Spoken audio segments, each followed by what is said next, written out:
blow this stuff off too. Yeah.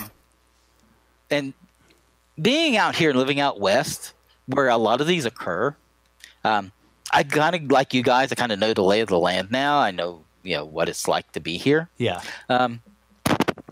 Back in 1967, there was a boy named Danny Greenwood who disappeared from Reservation Lake, Mount Baldy. Okay. Right? Yeah. And he was one of those boys that climbed a mountain and died at the top of it from exposure, right? Yeah. Which is crazy just to think about it. It's like, how are all these little kids climbing these mountains to the top of it? Yeah. It didn't die of exposure there when they didn't die halfway up. Right. Because it was cold at night in a lot of cases. Yeah. This little boy disappeared on June the 8th, 1967. It just so happens that Reservation Lake is to the southeast of Mount Baldy, right? Mm-hmm. To the northwest of Mount Baldy, about 20 miles, there's this little place called Lake Hawley. And I know that place well because I've camped there about a dozen times, okay? There is no way that little boy managed to climb that mountain just straight up the side of it. Right. Because in that particular part of the White Mountains over by Mount Baldy, it's not flat land. There's no flat land. It is up, down, up, down, up, down, and it's deep creeks where they have to build those little bridges across. Yeah. I mean, the trip back to once you get off the main road back to Lake Hawley is it's switchback almost all the way. It's crazy how rough it is. So how does this little boy manage to go from the campsite and walk up this mountain when he has to stay somewhere either close to the trail or at least in the more open areas where you think it could be found? Because there's no way that little boy's going through that brush to get up the side of that mountain. It is thick through there. Every one of those little streams just have brush growing up on them that there's just impenetrable. Yeah. There's no way an adult could do it in some places. Yeah, there's some places like that out here in Texas where we are. You just can't walk through there. You can't get through it at all. And at least not without ripping yourself up. You would get multiple lacerations, and that does happen. They find they find bodies sometimes like that, right? They say that. Yeah. They occasionally find someone who's been scuffed up pretty good. Yeah. But I don't think he was particularly one of them. Yeah. But there's no way he made it up to the top of that in a day, climbing the side of that mountain, fighting with all that brush. Right. At some point, he would had to have been somewhere where you at least had a chance to see him, but nobody ever does. Yeah. But people will blow it off, say, "Oh, he just took off. He just wasn't on the trail." Right. Yeah. No. Yeah. No, I don't think If he wasn't on the trail, he wasn't going very far. Right. Yeah. You know? It's like when they find him without shoes and nobody questions like who takes their shoes off? Like people who want to throw out the paradoxical undressing. And I know you addressed this in your book, which was awesome, by the way. I did the same thing. I posted this enormous post on Reddit about it, and I got all these people pissed off at me because I was like, it's not happening. This is not what's happening. But anyway, they tried to pass off the shoes missing as paradoxical undressing. I'm like, no one takes off their shoes. Yeah. They take off their coat or their gloves or their hat or whatever, but they don't take. No one says, "I'm cold, I'm taking off or I'm hot, I'm taking my shoes off." My shoes off. Yeah. So. Yeah. But that was interesting that you mentioned that, and I mentioned it about the guy that walked out onto the lake in the wintertime and his tracks just stopped. Yeah. Because there's a couple of cases like that Mr. Plight has actually put in his book. Yeah. One of them was in 2007, Robert Vernier, near Maryville. I believe that one was one of the weird little set that took place in Oklahoma, Arkansas. Okay. No, I take that back. He was one in Louisiana. He didn't end up on my map because he took place near Louisiana. He was headed back with some friends, got in an accident, hit a telephone pole. Okay. Okay. So he goes to get help. Not very far from the road. Not very far from a town. Right. When they went to, but he disappeared, and we went to look for him. They tracked him along a riverbank, and then all of a sudden he turned and he went up on top of a ridge. And when he did, the footprints stopped and the trail ended. The dog sat down. That was it. Yeah. There was another woman he wrote about called Emma Tress, but I didn't grab the year, and I apologize for that. She was on her way to a Benedictine monastery just over here in New Mexico that she liked to visit. She knew where it was at. She'd been there several times before. But she got out into the woods, and basically the same thing happened to her. She walked along a little creek that basically followed the road, walked up on top of a ridge, and boom, that's it. The trail ends there. There's no more footprints. Dog sit down. We're done. Man. So, I mean, that's like, why would she even, she's going to visit a monastery. Ridge, why does she just get out of the car and go? I don't understand that either. No. But yeah, I mean, are these people confused? I mean, are they afraid to be out on the road? Yeah. Right. You know? That's another thing. Is it like when they're talking about footprints, are they running? Because you can tell when you're tracking, like a good tracker can tell if that person's walking or running based on the imprint of the front of the toe. Yeah. You know, and how much dirt was kicked back. And that's one of the details that would be great to have, but right. they hardly ever appear in the story. Yeah. Yeah, exactly. Because all we're told is just the very, very, very, very outlines like that. Right. I remember the 17-year-old that disappeared elk hunting, where he went with a big group of people and like he vanished, and they were going along his tracks. So they did say he was running. They said he was stumbling over. He kept tripping over roots that were hidden in the snow and everything. And they found like his tooth, and it's one of those cases where they find nothing but a tooth and like a piece of his skull or whatever. Yeah. Yeah. And a bit there was rifle. I don't know if you remember, but in one of the books there was a story of a guy that was skiing with some friends. Yeah, and he goes off to the side. They want someone to get their pictures as they ski, right? Oh, yeah. He goes off to the side and he disappears. Do you remember that? Yes. And then they go looking for him. They find his ski tracks, and they're like, he flipped out of here like he was being chased by the devil. That's right, yeah. He took all these jumps and crazy, and then zoom off some cliff somewhere, and they never found him at the bottom of it. That's right. He was an experienced skier, and like from where he had stopped, they were following his tracks. Like it was like he was fleeing for his life. He was going over crazy shit, just like trying to get away from something. Man. He was okay. So there was one that you told me, Russ, where this guy was like he was a football player, or an athlete of some sort, and he was on a kayaking trip, and he had his phone with him. That's right. And like he ends up calling his wife or somebody like that. Yeah. They were going to come pick him up. Oh, yeah. And he's telling him he's being chased. Yeah. And he's like this big freaking dude, and like who was not afraid of anybody. Yeah. Wasn't he a football player? Yeah, he was a he had been a football player. He was a I remember the story. Yeah. I just can't remember. Yeah, he was a quarterback. Like my dad was interested in this one because he was a football player. Like he was a big quarterback. He was like one of the stories they told about him was he would tell the lineman like, hey, let these guys hit me, like he didn't care, and like and then he calls his wife. He's out there on the water and he's like, okay, yeah, things getting kind of hairy here. Like I'm being chased by two people or whatever, and then at some point they lose connection, and he calls back, or they call him back or whatever, and he says, I'm getting off the water and I'm taking off my shoes. And they found him. If I remember right, he still had his waders on. Yeah, and he was found face down, which so many of these face down with a bloody nose. That's right. And nobody. But I mean, that's more detail than we get from half of these stories. Yeah, and they were saying that the suspenders for his waders were twisted. Were twisted up. Yeah. Yeah, which to me that implied that somebody was holding him by those suspenders, and they kind of set him down on the ground face down from using those suspenders as a handle. Politis never comes out and says that, but I get the idea that's what he's trying to imply. Yeah. Yeah. Yeah. And people don't die face down usually. If you fall down, you roll over on your back. Yep. Yeah. That's right. Call Infinity. That's Brett's found a name. Yeah. Call Infinity, college quarterback store. Yeah. Star. Yep. Yeah, and here's the thing. When I was telling you about that gentleman that hiked the Pacific Crest Trail, right?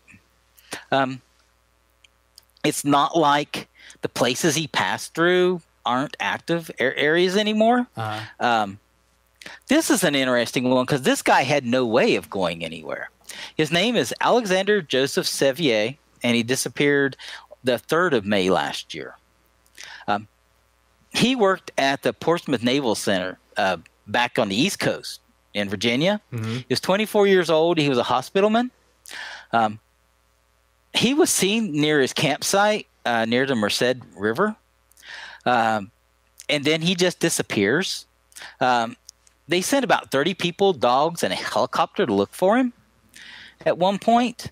But they, as far as I know, they never found anything of him. And I got the link. I'm going to give that to you guys too. Cool.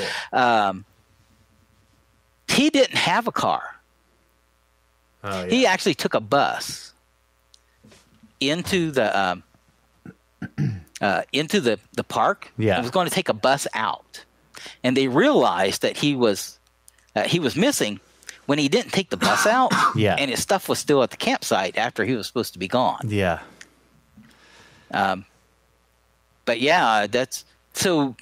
Even last year was kind of a busy year. We had several disappearances in the country. Yeah. Like that. Yeah, the ones where they can't seem to, like there was one with a judge who had bad knees and couldn't really walk that far on his own, and they were fossil hunting, and they had taken him, hunting for crystals, I believe. Yeah, crystals or something like that, shrooms. I can't remember. They were hunting for something, and some of these people that disappear are mushroom hunters. But yeah, he had his own little area kind of on the side of this mountain, and they all had their own areas, and they kind of got him to his spot and then left him there. And he couldn't walk 100 feet without having to sit down, and he vanished without a trace. Yeah.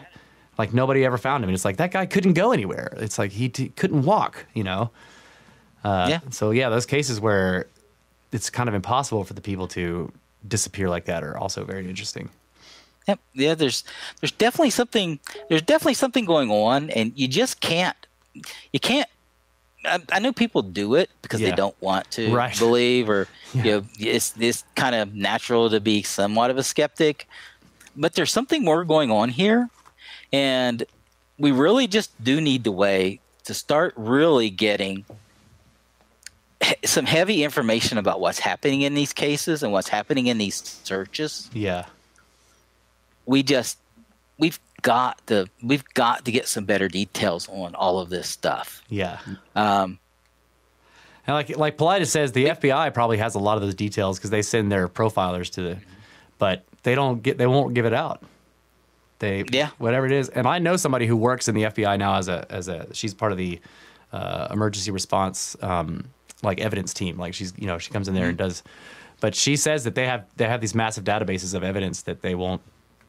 It's like need to know, and you can't. She's like, I can't access it unless I needed to know it for a case. So, yeah, they don't even tell themselves the details that they've got, much less anybody. Yeah, else. it would. Oh, trust me. I mean, for some of this stuff where it's not really a matter of national security, and you'd say, well, this is just a person that disappeared, unless they know something about the disappearances. Right. Exactly. They'll which would be possible. Yeah.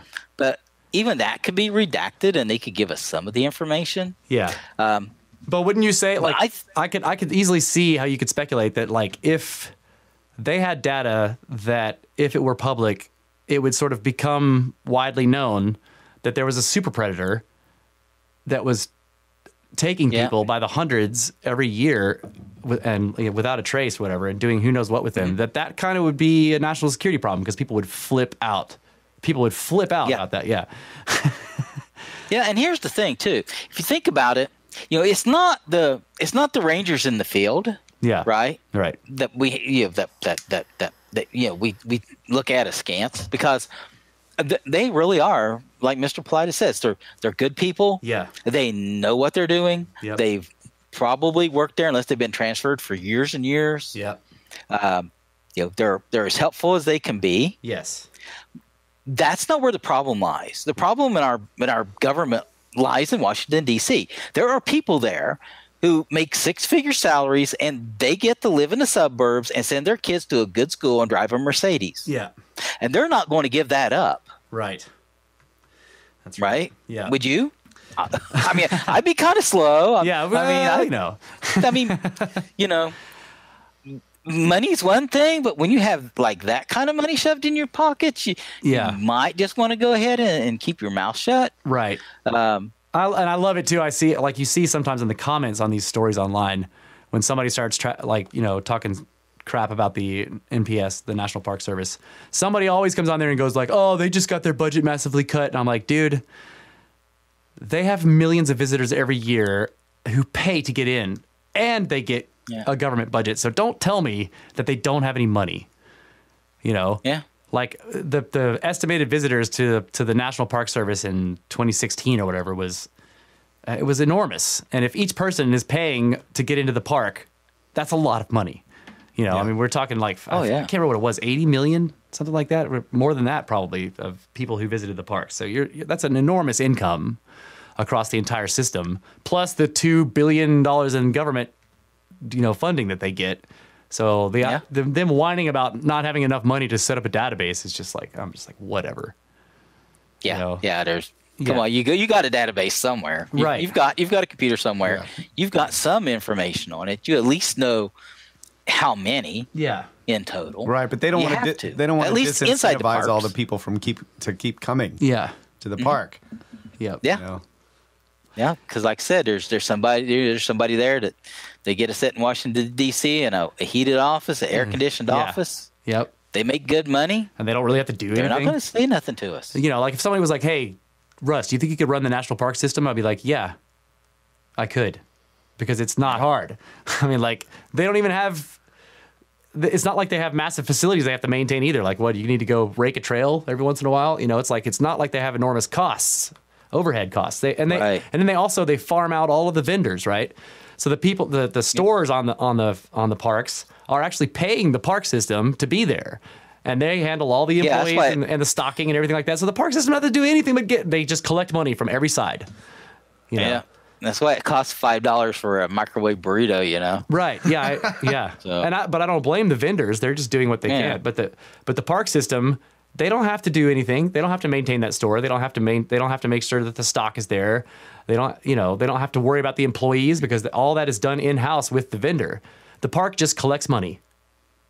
It collects money from the vendors, it collects money from the people who visit the park, and it collects money from the government. Yeah, but like Brett's kind of saying, it's like a self-fulfilling prophecy. The population would know, if they finally came out with all that information, the population would know that the government had been aware and was helpless all the time. Yes, that's right. So it's like the longer they go, the less likely it is that they're gonna that's right, turn it over. Yeah, and that's really, I think, like the reason right now we don't know more is that the government's kind of helpless with it too. Yeah, the government can't intervene and stop these yet. Right.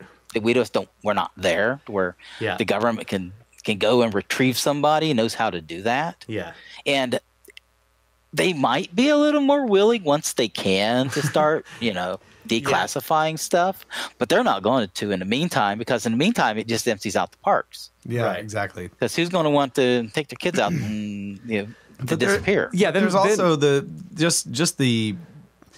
sort of tendency we have to just slough it off and say, the guy just was like this dude that went missing from the ski resort in New York and ended up in California. Took a ride with a trucker. The news stories are like, once he's found, they're just like, oh yeah, he was over here. He must have taken a truck, whatever. And it's just over. Yeah. It's like there's just this lack of curiosity to really get to the bottom of the story. Yeah. They treat him like he's like just another hippie on drugs or something. Mm-hmm. Yeah, exactly. It's like, the guy could have been a doctor.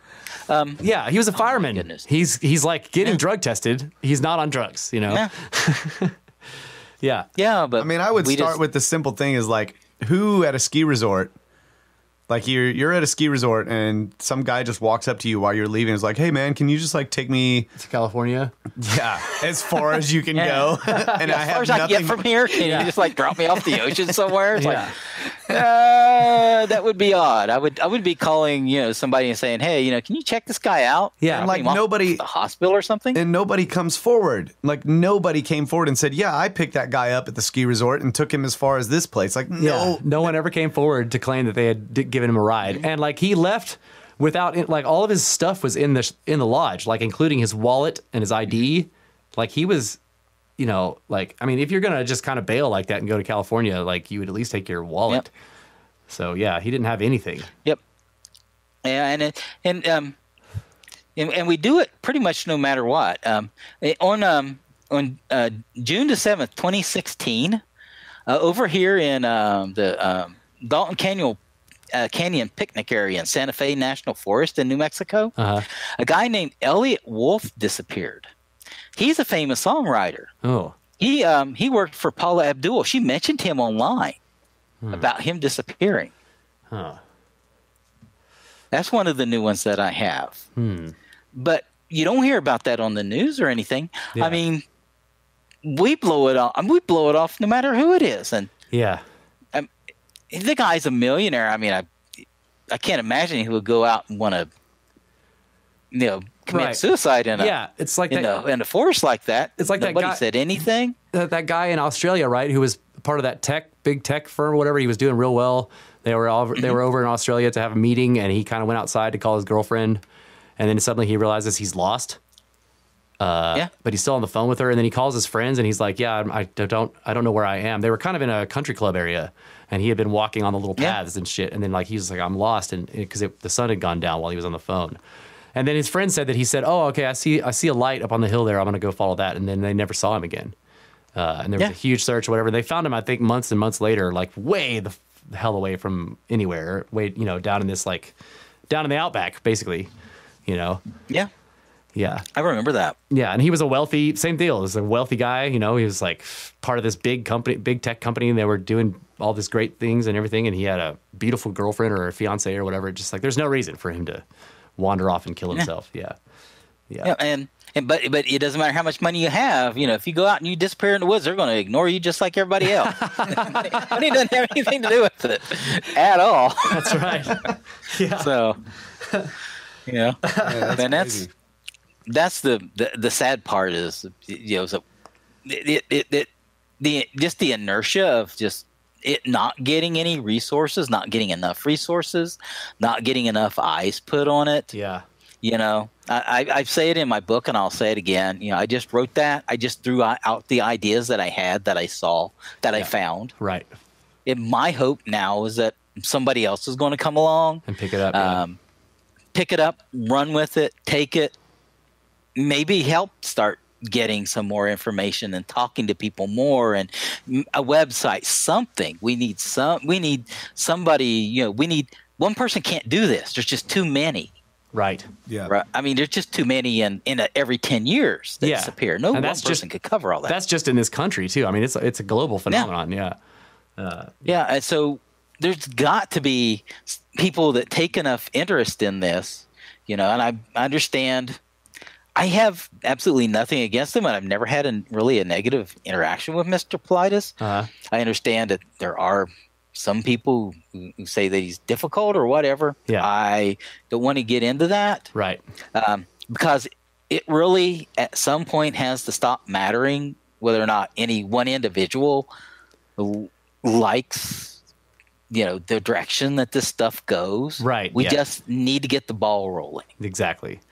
Yeah, I'm part of several online forums that discuss the missing 411, and a lot, I would say that half of the people that join are there to bitch about Politis. Like literally, that's what they want to do. And or it's people from abroad who want to complain that it's so expensive to order the books, and why doesn't he make them digital? And and it's just I'm just like, dude, you're missing the point.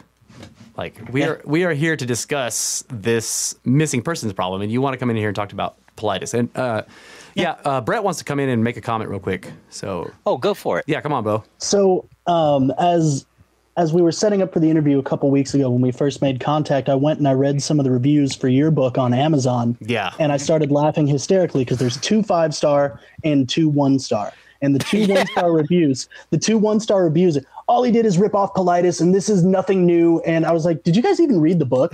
Or did you just look at the jacket? And within the community of people who are actually trying to figure it out, there's infighting from idiots who just, and I mean, it defeats the purpose. And that just cracked me up because we talk about on this podcast all the time, how there are trolls everywhere. Yeah. And it just, I was like, this is such an important book, it is building on this thing. And you've got 2 people saying, this is great insight. He's really done great work. And then you have two people saying, oh, this is bullshit. Yeah. Like, I mean, really? And there was a third one. I had one taken down because you can, when you get those reviews, you can get a hold of Amazon and say, hey, I don't think they're even read the book or anything, right? Yeah. And they actually took one down. Oh, okay, yeah. So yeah, I went and looked. I was startled at the reviews. I was like, "What?" And I saw those, and I was like, "Oh my god, he's got the typical trolls. They sound like people that are in the subreddit forum that I'm in. They're in there just complaining about everything. I'm like, you guys, what do you?" And I've seen all the same things that you've seen. Yep. I've seen people want to go in and I don't mind. If people want to put stories into those missing things about UFOs or paranormal, because we don't have an answer. Right. We don't have an answer. Right. But it's got to come back to the talking about the actual disappearances. That's right. The only data that we have. That's one of the things that one of the axioms sort of for this podcast really is that, we're not necessarily wanting somebody to just shovel answers in our face. Like because we don't have them and we know that we don't have them. What we need to do is look at the evidence. We need to look at what is actually happening. Follow the data wherever it leads. Data and go wherever it leads. Exactly. So I also I don't like answering a mystery with another mystery. Like these people are being taken by aliens. Well, great. What are aliens? You know? Like, Yeah, I mean, we need pictures. We need eyewitnesses. Yes. We need, it seemed to me that sooner or later, if we can just teach people to keep their eyes out, someone will see something. Yeah. Someone will accidentally photograph something or record something. Yeah. Sooner or later. What do you think about those? What do you think about those cases? There's a couple in his books where he talks about the people who were missing for a while saw strange, what they would say is strange men, like kind of looking at them from the woods. Mm-hmm. You know what I'm talking about? Oh yeah, that was the Dennis Lloyd Martin.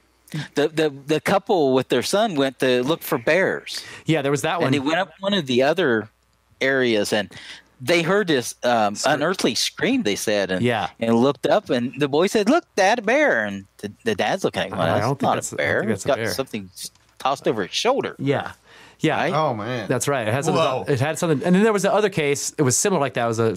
It was a little boy who disappeared, and there was an old couple who was kind of hiking in another part of the park, and they didn't know about the disappearance. They because it had just happened. Mm-hmm. But they saw this little boy sitting on a ridge on this, like way up high on this cliff, like where they were like, how did he even get up there? And then it looked like he was kind of yanked backwards, like something grabbed him from behind and jerked him back from the ledge.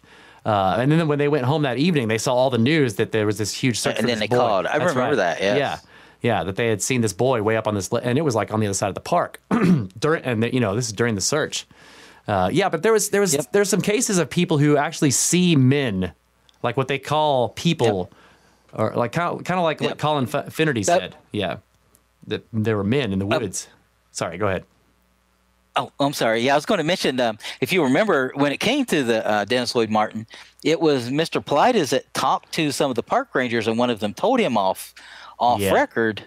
Yeah. Yeah, there's these wild men that live in the woods. It's right. Like, really? Are you putting that one out there for us? Yeah. Just, we don't. Yeah. At least the state of Washington puts up a sign that actually, they kind of recognize Bigfoot list, right? Yeah. Watch out for bears. Watch out for mountain lions. And watch out for Bigfoot. Yeah. Warning, Sasquatch. Yeah, we need awareness. We need awareness, and we need people to get involved and look into some of this stuff. Because of where I live in Arizona, down here in the desert part, I don't get to spend a lot of time where there's a lot of these cases. There's only those two on the other side of town. Yeah. And they're still kind of fresh, and I don't think I want to bother that girl, her mom and everything, because she wouldn't know anything anyway. Yeah. Because she wouldn't know. Yeah. But there's other cases that I think that if we wanted to pursue and we could get people who seriously wanted to write and who seriously wanted to get into the subject and start helping us untangle it. And then if we could just get that awareness, when you're in the park, pay attention. When you're in the woods, pay attention, I wonder if we could start. If we could start a website like you were talking about, because I mean, like a lot of the missing persons websites online are run by, they're just run by people. They're not run by any kind of organization. Like the Charlie Project. That's just one girl. She runs that thing herself. Oh yeah, and she's nice. I've actually emailed her before because she had a case up there that ended up being taken down off the missing cases sites, and she's like, yeah, I guess I'll have to take him down then. Did you read her review of the 411 books? I always throw that at the skeptics. I'm like, you think you know a lot about missing people? The girl who does the Charlie Project knows a lot about missing people, and go read her review of these books, okay? Where she was like, oh my God, this is crazy. And that's just it though. It's unfortunately,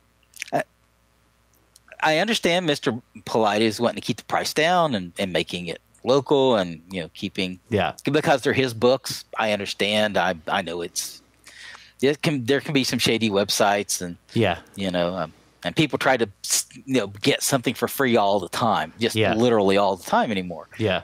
But the reason I put that one up there on Kindle is because I want people to have access to it. Exactly. I'd rather people read the book. Exactly. Exactly. Because if we're going to have this as a discussion, like I said, it needs to be more than just, titillation and something new and exciting that we're getting about. And could it be aliens? We need to answer this because, there's a woman on the other side of the city where I live who's missing a daughter today. Yeah. Yeah. Yeah, it's the real deal, man. Yeah. I mean, when I first started reading these books, I remember it affected me for weeks. Mm-hmm. Like I kind of walked around in this sort of, I was having this, mental shift. Like, okay, there is something that is highly intelligent and like impossible to deal with that is hunting us and has been for who knows how long. Like that is a huge kind of mental shift to take, right? Like to go from like we're top of the food chain to like maybe we're not. Maybe there's something else. Maybe we're not even close, right? Yeah. That's a pretty big shift to take. So I have a question for you. You do a lot of hiking and stuff. Have you ever had any strange experiences out in the woods? Anything that you like can't explain? Like I said, that's the odd thing. I really haven't. I have never seen, smelled, heard anything. Even though, I'll tell you what, you talk about blind luck. When I would camp out at Lake Holly, it's one of those places where they used to even have these cabins that went up the side of the mountain, and I've driven by them before, and they're all falling down. The only thing left are the chimneys because it's just one of those things in the 50s, right? Yeah. But like you saw in Dirty Dancing, all of that's gone now, right? Okay. I mean, people don't go do that anymore. But they still had the little campground around the edge of the lake, and they had some people that stayed there overnight, and you did have a couple of other campers. And I would always pitch my tent like a good distance away over towards the road and stuff. This is before I ever read the Missing 411 books. Right. I'm out there in this little flimsy tent that's barely big enough for me in the middle of summer because I love camping out and I love fishing and I love looking up at the stars and hiking. Yeah. I have no idea. I could have been one of those people. Yeah, you never disappeared though. I never disappeared, but I was out there. Yeah, and now in the right spot. Now whatever's actually doing the disappearing is like, damn it, because you wrote this book, right? It's like, like, should have taken him while I had the chance. Should have taken him out. It's like he's like revealing us. Yeah. But so I've never had an experience myself, but that's one of those things that now I think I would be a whole lot more careful and cautious about. Right. See, that's one thing I've wondered is like, did I experience something and not know it because I wasn't aware that I should be paying attention, right? Yeah. Now that's totally possible. This is Indian reservation land up in that area, Lake Holly. There were cows like wandering around the area. Yeah. I actually took pictures of the lake. Like with the fog, and it was this little spit of land that goes out with a tree at the end of it and a cow. It's a great picture. Cool. But yeah, I mean, I was there. Everything's right. There's obviously a source of food other than me around, so Yeah. you know, no one like had to. And that's the other thing. One of the things that I want to do research on that I haven't gotten to yet because I have been working on so much other stuff. Yeah. Like the book I just finished is I would like to know how these disappearances compare to the deer population in the country over the time. 'Cause you remember there was a real time when the deer were overhunted back in the 70s and the 80s, and then they kind of put in conservation rules. Right. And now the deers are everywhere. Basically everywhere again. Yeah. Yeah. That was. So, I'm wondering. So as a food source for whatever this entity is, like, is that what you're talking about? Yeah. That's what he's saying. Like, Yeah, that kind of thing. Yeah. So if the population I wonder- drops because of overhunting, then those things go elsewhere. or they start. Well, hunting I'm us. wondering if the number of disappearances would like correlate. Yes. Right? Would correlate Like the population of these things has anything to do with the population of food. Yeah. Wow. So in California, there's the thing where they got rid of all the wolves, right? In the park. What's the name of the park? Which one? I don't know. There's some big park where they tried to get rid of all these wolves, and after they did that, it like screwed up Yeah. all kinds of stuff. But I think it was that the elk population skyrocketed after that, and then the tree population started Declining. declining because the elk were destroying it, and so now they're reintroducing the wolves to take the elk population back down. So it'd be an that was up interesting near thing to look at. Yosemite and Yeah. It's Yosemite. Yeah, Yeah. Yep. yeah. So as the elk population Yeah, drops, and it- maybe see an increase in disappearances. I don't know. Yeah. Could also be Yeah, wolf related. it would just be interesting because there was, because Mr. Politis also mentioned it. I don't know if he mentioned it too much, but it seemed like somewhat of a dip in the number of disappearances in the 70s. Yeah. I'm just wondering how much that would correlate. So Yeah, that's okay, an so let interesting me get idea. this clear. Are you thinking that if the local food population in terms of deer or elk goes down, that the disappearances of humans will also go down, or will it go up? Yeah, because if it's that intelligent, it would be probably limiting its reproduction. Yeah. If it is just a predator, a regular predator, of course, it doesn't look anything like a regular predator that I can tell. Right. I was thinking. But, yeah. I was thinking like it could also be possible that the number of human disappearances goes up because they become the food source. Could be. You would think that there would be a lot more people disappearing than that, though, if that was the case. Right. They'd have to be. They'd have to have like a. They'd have to feed on people regularly. Or like they would have to have a metabolism of a snake, where you can eat one giant thing, and then go for a long time after that without eating anything. Yeah. You know. Yeah, and that would be a slow moving animal. I mean, that's not likely. Yeah. Some of the stories just don't. It just doesn't add up really Right, to look at it as a food source so much. But Yeah. but if the deer population was a food source, then where the population was higher, you could see There being more disappearances I've got you, because okay. that's where they Yeah. where they went. That's Yep, an and if interesting you look at idea. the places on the map where there aren't any disappearances, there probably aren't as many deer as there are in the places where there are. Yeah. This is Right. the only reason I brought that up. Is that Right. occurred. And that's That's a true. good Like the point. Great Plains, that deer don't really like the big grasslands. Yeah. So what do you think is happening when they find like Charles McCullough, where they find like fragments of bone, and that like he was apparently like disarticulated, like he was taken apart, you know. So if they're not eating them, what are they doing? What's going on? Yeah, and that's the part of it that I think that we understand the least about. Yeah, exactly. Yeah, I agree. Because some people seem like they are killed or they die. Yeah. Some people are found alive. Yeah. And some people aren't found at all. Right. Yes. So you really have those three different streams. Right. And then the problem is we don't have enough people that are found alive That can or talk about it. found. Yeah, a good chunk of them just aren't found at all. Yeah. And it's so many that it's hard to say. Yeah. I would also say this, that it occurs to me that the intent is less a matter of food than just a matter of some sort of maliciousness for some reason. Yeah. Yeah. It would be interesting to see also, I'm kind of jumping subjects here, but it would be interesting to see a map similar to the one that you made, but about cattle mutilations and see if there's any correlation there. There is a correlation. I think I remember that. There is one. Yes. Now that would be interesting. But this is the kind of thing where we need to get people involved because I don't know enough about the cattle mutilations. And right now, I just don't have the time to start that whole thing from scratch about cattle mutilation. Come on, guy. Come on, man. But we need somebody who knows to make us a map. Yeah. Yes, so exactly. Yeah, who's that guy that wrote the massive cattle mutilation books recently? He could do it. He's got he just wrote 2 books. He was on Where Did the Road Go as well for talk about those books. Uh-huh. Yeah. Yeah, and we do get some information that comes out. Do you remember the book about Bigfoot in Pennsylvania? No. What's that? Oh well, let me look that up for you because because he did an interview too, and I think it was also on Where Did the Road Go. Okay, I probably heard it then. Yeah.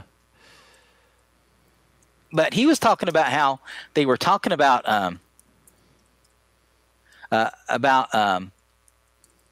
Bigfoot differently in Pennsylvania. That in the 1800s and the early 1900s, right? I found it. I got it right here. I'll send you the link for it. Cool. That they called them wild men. Yeah, the wild men. Yeah. Just like the Park Rangers. Yeah, they have wild men. They called them wild men. Yeah. And then once they discovered gorillas, they started describing them as more like gorillas. Yeah. I remember that progression, yeah. Because you can find wild men reports even in, like, Victorian England and stuff. Like, and Russia. Yeah. That's what they think of them over there. They call them wild men. Yeah. They never did really take up the word Bigfoot. Right. And the Native Americans here also refer to them as people. They're not animals. They're people. They're hairy. But they have tribes and they are people.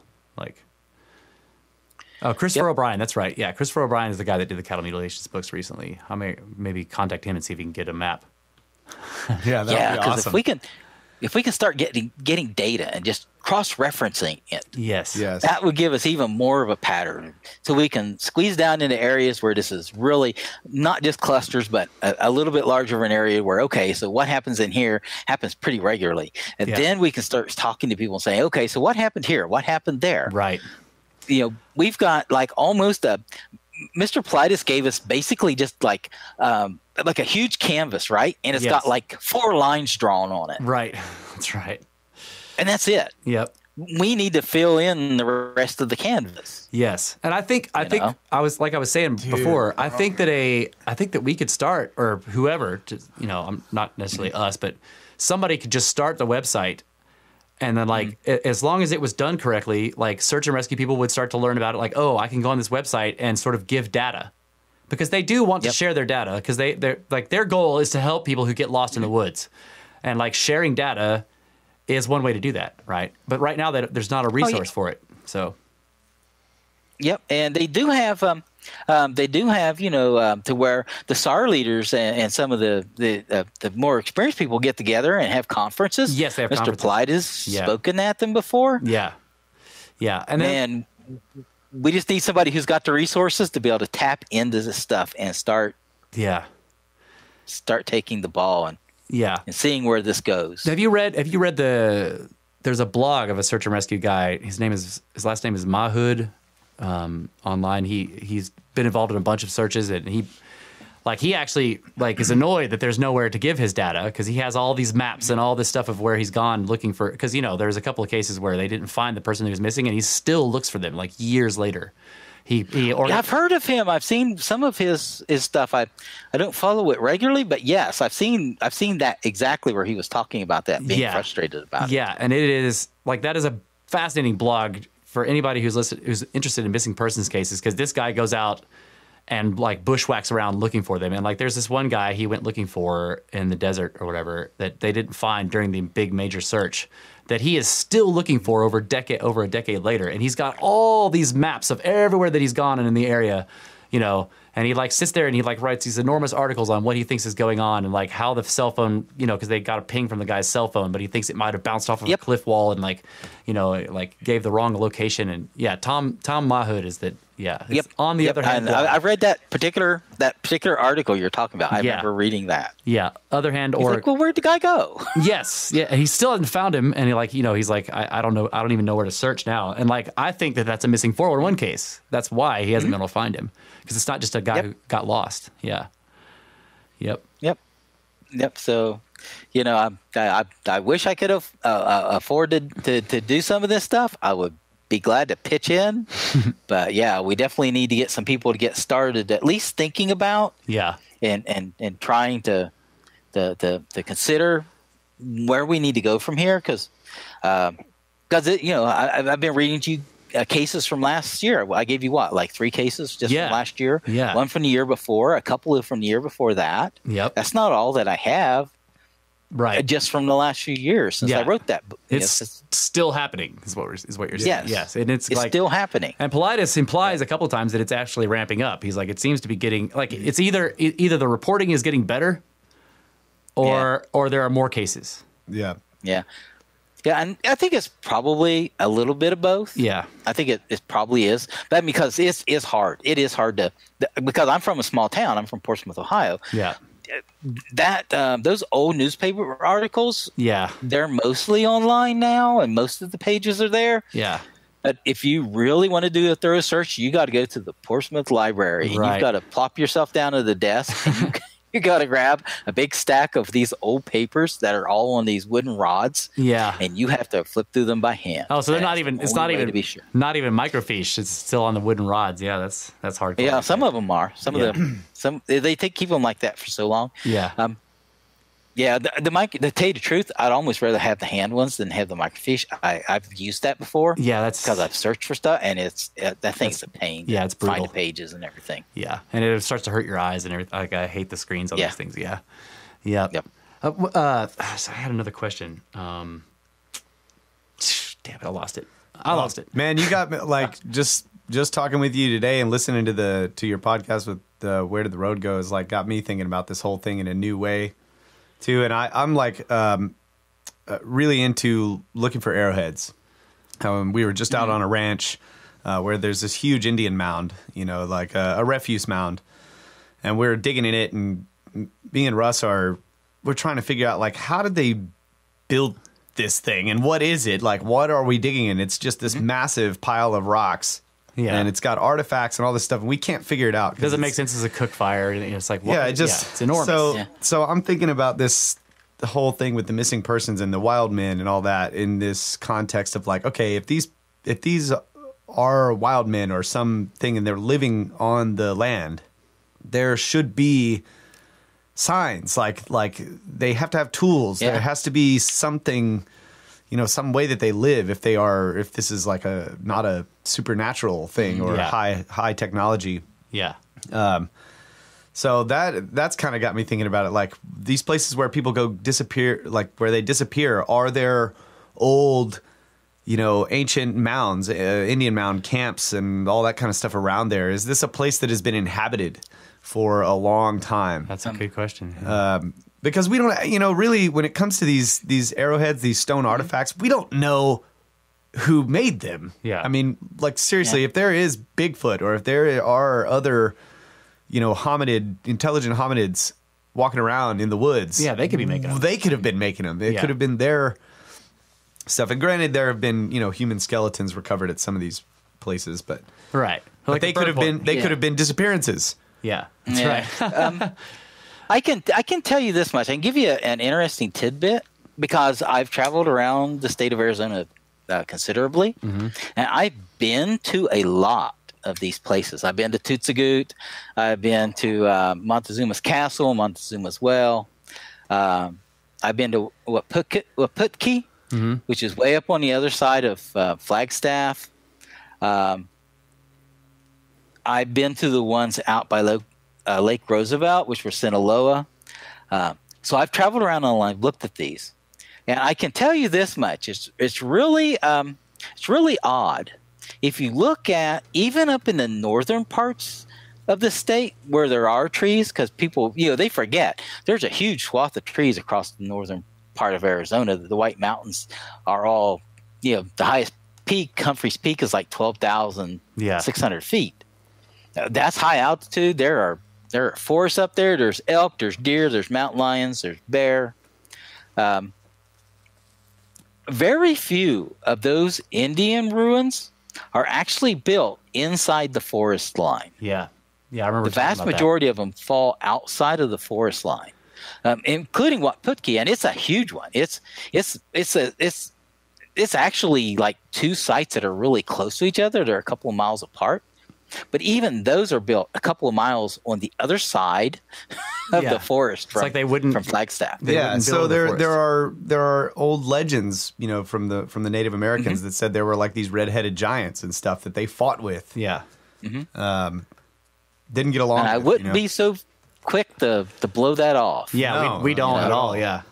I don't blow that off at all. I think that their oral histories are a lot more accurate than the one that the Europeans made up after they got here. They've been telling themselves stories about these places for 12,000 years or whatever. So they probably have a lot of interesting information. And reality is weird. That's all there is to it. Yeah, sometimes it's just, and this is so. These disappearances happen, and they're just so disconnected from one another that they appear random if you don't pay attention. Right. Yeah. And people don't pay attention. They're out in the park to have fun. That's one of the things that makes it seem intelligent. That's right. They're they're doing it on purpose. Separated enough to where you wouldn't notice it. Yeah. Except for the couple of nerds, online, are like, They're like us. Yeah, exactly. These cases look like, yeah. But yeah, hopefully we can spur things along. That's all I'm looking to do. Is So other people who have better ideas. And I remember my question. What do you think about the clusters where there's a similarity in appearance or gender? Like, there's a place where it's like all the disappearances within a 20-year period are like males between this age and that age that have sort of short cropped sandy blonde hair, and they're kind of chunky. And there's a couple of females that disappear in that, but they also kind of look like that. You know what I mean? They're kind of chunky. Yeah. What do you think about that? That would go back to where it's one of those things where I would say that is kind of like malicious. That's part of it where it feels to me like that's a malicious, intentional thing. That most animals have somewhat, a respect for the females of the species. Yeah, that's true. Yeah, and that you take on the other males, right?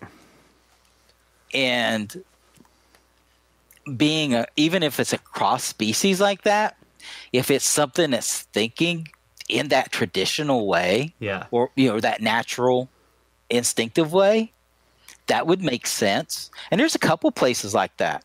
I think most of the ones that occurred in the Great Smoky Mountains National Park were boys. Yeah, they weren't really super young, but they were all boys, I believe, or mostly boys. Right.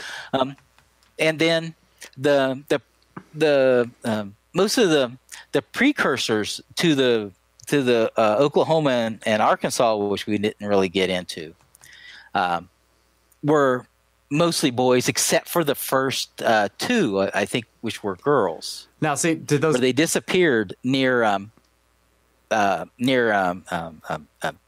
Devil's Den State Park, just to the south of it, a little town to the south of it.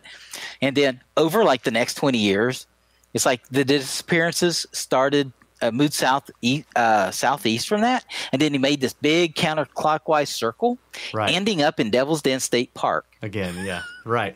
But Devil's Den. Yeah. So did the girls that disappear have any kind of physical appearance similarities to the boy? That's what I mean. Like probably. Yeah, that's what I find. Like why are they only abducting like short, stocky, blonde-haired kids?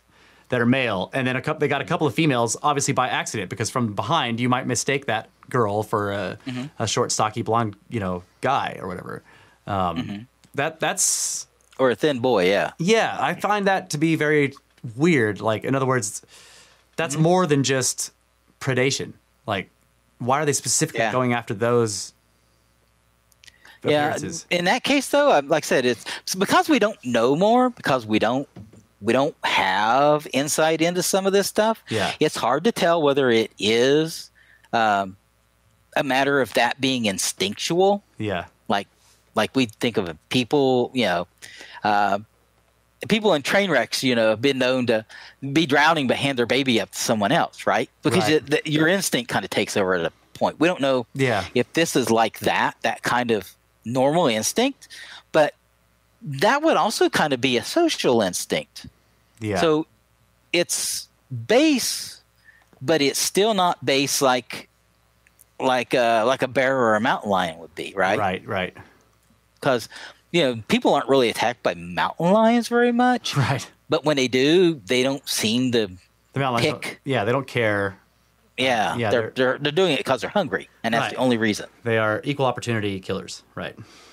Exactly. It's just men are out there more, right? So have you noticed in the politest cases that there aren't a lot of minorities, like not even enough to match up percentages? And I guess that could be because, I don't know why that is, but like the vast majority of the disappearances are white people, at least in the United States. Now, I assume that if you went to other countries, it's probably not the same. Yeah, and it seems to be that way. I know there were somewhat in Sumatra and Java and other places like that, and those seem to be just the locals. Right. That's what I mean. Like, isn't it interesting that whatever's doing this seems to be taking the locals? Like, in other words, we have a mixing of like races and ethnicities here, but it's rarely a Hispanic guy or there are some Asians. But it's just mostly, like white people. And then I don't know, I find that to be interesting. Like that's also, I guess you could say that's instinct, but it seems to be more than that. Like it's purposeful. Maybe, coming from the countryside, a lot of rural areas outside the South, like my hometown, don't have large populations of black people, so there wouldn't be very many disappearances overall. Right, but in Georgia, and considering where these, we grew up in Georgia, it's like 50%. Yeah, and see, I grew up in Ohio, and in Southern Ohio, it's like maybe 1%. Yeah. And it's just hard to say about that because we just don't have a big enough data set yet. Yeah. Probably if you were able to go right now and do another search and scrape up my list plus Mr. Politis's plus more, we're probably getting close to where we would know about it, maybe 1,800 at this point. Yes. Yeah. And that's not that we would know them all. Right. There would probably be, who knows how many there are? Yeah, 20% of that more that we don't know about because they're in some newspaper that doesn't exist anymore, and the building burnt down, and there's no more copies of it from the 50s or whatever. Yep. My grandfather lost his birth certificate when the courthouse burnt down. He wasn't able to get his birth certificate anymore. Oh man, because that's what it was like back in the 40s and the 50s and 30s, right? That's right. They didn't have microfiche computers, and everybody's information was out there for everybody else to grab. Right. Yeah. And so, we got to keep that in mind too. Is that there's also even how many people we don't even know that they're missing, and they just find a body. Yeah, it's there's so many unclaimed or unidentified bodies. Like, they have, and so there's no story. There's no backstory for that at all. It's just like you find a body and that's it. Yeah, so and that's another angle. Do we need to look through the database of people that are John Does and John Day? The name is directory from out in these wooded areas. Yeah, and go backwards and see if we can find people. See if we can find cases to match them. Yeah, see if we can get DNA. Yeah, it's just Mr. Politis kicked this door open, and it's this huge room, and we don't know what's out there in at the other end of it. We don't know what we're going to find in here. Right. Sparkly robots. You know, That's creepy, man. You just freaked me out right there. That's yep. Yeah. I mean, like literally a few miles from here, there could be something that is eating people. Yeah. Yeah. So let me ask you this. There have been people stalked, by mountain lions and the bears every once in a while in the woods, and they get away, right? Yeah. Because the bear and the mountain lion isn't really looking to tangle with them so much. Yeah. And I've even seen videos of it up on YouTube. Yes. One guy where a mountain lion was following him around, and he stopped and he looked at it, and the mountain lion's like, I'm just going along for the walk, man. And he turns and walks away. Yeah. Right? Yeah. So let's say that on average, a predator will attack somebody 20% of the time. Yeah. Okay. So if we know of about 2,000 let's say just 2,000. Yeah. Over the last 100 years, that's like 20 people a year. I see where you're going with that. Yeah. But what if that's only like 20% of the people that are actually being stalked? Don't know it. Yeah. But being stalked or being watched. Yeah. Or being scanned or whatever the case may be, because we don't know. Yeah, I mean, there's plenty of stories. I mean, you could find plenty of stories of people online who, like, they went in the woods and they had some weird, high strangeness experience where everything got quiet and they felt really freaked out, and and they take they're like everything's strange, like everything got quiet, and then I didn't know what was going on and I took off. Yeah. I when I asked you if you had experienced anything, the only experience that I've ever had to that sort of level was something like that, where I'm in the woods in a place where I was working. Me and Russ were working. We were hiking a ravine. He was on another ravine, and I was in this one with my dog. And the dog, just took off in front of me, and I couldn't find her. Like she went off, but like that. After she left, I felt the sensation that something was following me or something. Like just had that weird feeling of being followed or being watched or whatever, and I just booked it, got out of there. I remember that. You were telling me about it over the radio. Yeah, we had radios, and I was just like, whoa. Yeah, you were like, hey, can you shout for me? And I shouted. He was like, okay, you're not over there. Yeah. Shit. Yeah. And that seems to be the case. We get little glimpses. We just need more. Yeah. There's a story that was in one of the groups on Facebook of a guy who was bicycling, and for some reason, I can't remember now, I don't know if he fell or if he just slid in the mud or whatever happened, but he stopped his bicycle up in the side of this mountain. Fortunately he was with some friends, but he describes all of a sudden feeling incredibly hot, and starting to take his clothes off. Oh. When his other bicycle buddies rode up and go like, "Hey, what are you doing, man?" Right? I'm and then he's like, "They're like, did you see that? I mean, they're like, something was here and it took off." Oh shit! When we come up, shit. We just don't have enough. Yeah. To really piece together. What, who, how this is happening. We just need so much more work into this. Yeah. And so much more people just being willing to keep an eye out and see something, like the government slogan. See something, say something. See something, say something. Yeah. Put it up on Facebook, make people aware of it. See something, run. Right. See something, run, and then say something if you get back, right? Say something, GTFO, then talk about it. Yeah, that's right.